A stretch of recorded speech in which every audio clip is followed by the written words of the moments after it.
ఈరోజు బైబిల్ ధ్యానము. ఒక గొప్ప వ్యత్యాసము. నరులతో కూడా పశువులను, పురుగులను, ఆకాశ పక్షులను, నేల మీద నున్న జీవరాశులన్నీ తుడిచివేయబడిను. అవి భూమి మీద నుండకుండా తుడిచివేయబడిను. నోవాహును అతనితో కూడా ఆ ఓడలో నున్నవి మాత్రము మిగిలి ఉండెను. ఆదికాండము 7వ అధ్యాయము 23వ వచనము. ఓడలో నున్న నోవాహును పైకి హెచ్చించిన అదే జలములు ఓడ వెలుపలనున్న జనులను ముంచివేసెను.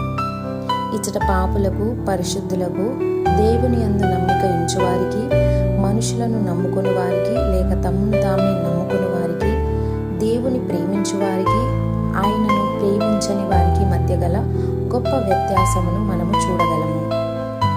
క్రీస్తు లేని వారు తాము ఎదుర్కొని శోధనలలో మునిగిపోదురు. అయితే క్రీస్తును హత్తుకొని ఆయన యందు తమను మరుగుపరుచుకుని వారైతే హెచ్చింపబడి పైకి లేవనెత్తబడి దేవునికి పరలోకమునకు సమీపముగా లాగబడుదురు.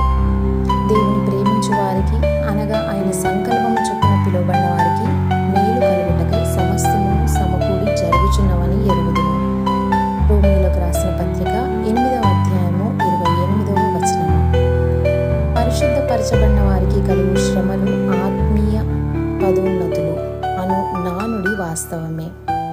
కావున మీరు సమస్యలను ఎదుర్కొనుచున్నప్పుడు భీతి చెందకుడి. దావీదు వలె, నన్ను కరుణింపుము దేవా, నన్ను కరుణింపుము, నేను నీ శరణు జొచ్చి ఉన్నాను. ఈ ఆపదలు తొలగిపో వరకు నీ రెక్కల నీడను శరణు జొచ్చి ఉన్నాను. కీర్తనలు 57వ అధ్యాయము 1వ వచనము అని చెప్పుము. మీరు ఓడలో ఉన్న ఎడల ఎలాంటి వరదల వంటి సమస్య అయినను,